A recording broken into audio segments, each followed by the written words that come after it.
Nosotras somos Katherine Fuentes, Nacheli Luna y Jimena Mondragón, y les hablaremos sobre el shock cardiogénico e hipovolémico. El shock cardiogénico se puede definir como un estado de hipoperfusión orgánica crítica y de hipoxemia de riesgo vital secundario a una disminución en el gasto cardíaco, y puede ir desde una hipoperfusión leve hasta un shock profundo, y normalmente se debe al fallo ventricular izquierdo causado por diferentes afecciones patológicas, como el infarto agudo al miocardio, con disfunción ventricular izquierda, que es la causa más frecuente. Además, también se puede dar por complicaciones mecánicas, como la ruptura del tabique intraventricular y la ruptura de la pared libre, o la insuficiencia mitral aguda, que son causas menos frecuentes.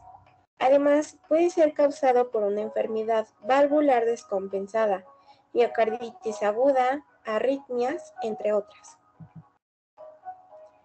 Cuando se encuentra asociado a infarto agudo al miocardio, en general va a haber una profunda depresión de la contractilidad miocárdica, que va a resultar de una espiral potencialmente perjudicial, que se va a caracterizar por un gasto cardíaco disminuido, presión arterial baja e isquemia coronaria adicional, seguida por una baja en la disminución de la contractilidad.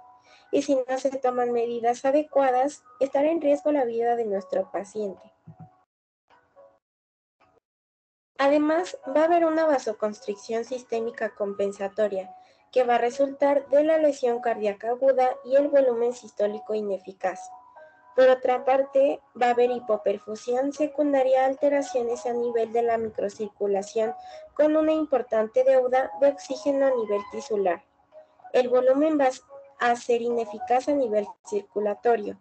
También se va a ver vista una deuda de oxígeno, con factores que van a contribuir a este shock, y como mecanismo compensador de la disminución de la insuficiencia cardíaca, se va a ver vista la vasoconstricción periférica, para mejorar la perfusión coronaria, y también la periférica, esta a costa de una poscarga incrementada.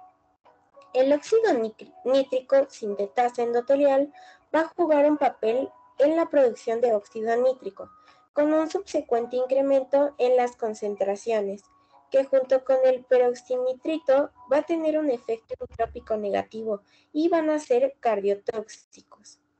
Otros mediadores inflamatorios como las interleucinas y el factor de necrosis tumoral van a contribuir a la vasodilatación sistémica.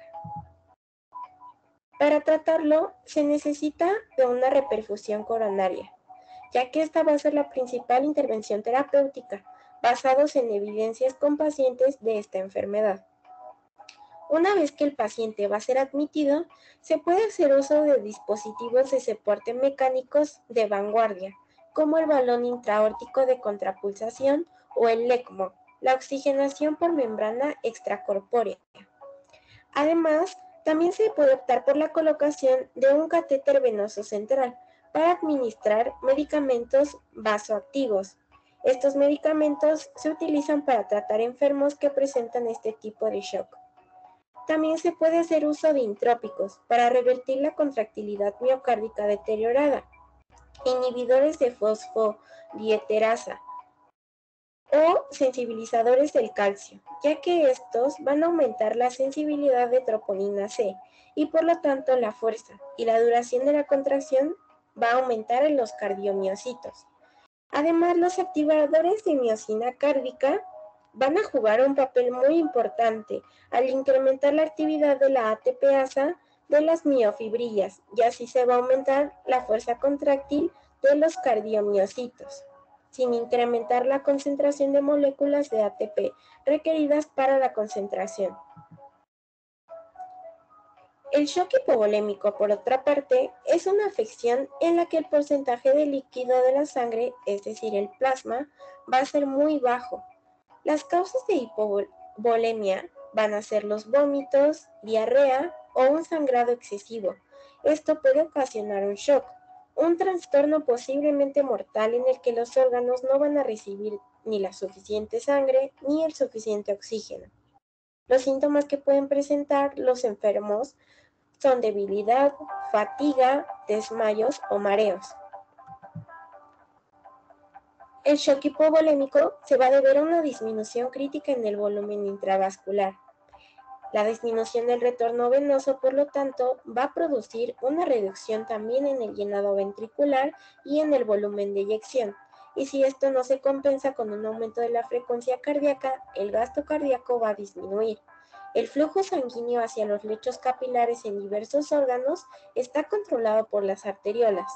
La liberación de catecolaminas durante la hemorragia va a causar un aumento generalizado en el tono vascular. Y estos cambios van a ser acompañados de aumentos compensadores de frecuencia cardíaca, resistencia vascular, sistémica, pulmonar y contractilidad miocárdica. Además, va a haber una redistribución del gasto cardíaco y también del volumen sanguíneo. La pérdida del volumen intravascular va a ser muy frecuente en estados de shock, en especial del relacionado con el trauma. Cuando este es el caso, la restitución del espacio intravascular va a ser la estrategia principal, pero también la corrección del origen de la pérdida, en especial cuando nos encontramos ante un shock hemorrágico. El volumen de estrés es el origen de la fuerza que va a impulsar la sangre de regreso al corazón, y esto se logra gracias a la presión central y gracias a la presión sistémica media. En el enfermo con hipovolemia van a disminuir ambas presiones y por lo tanto la gradiente se va a cortar y se va a traducir en una disminución en el retorno venoso.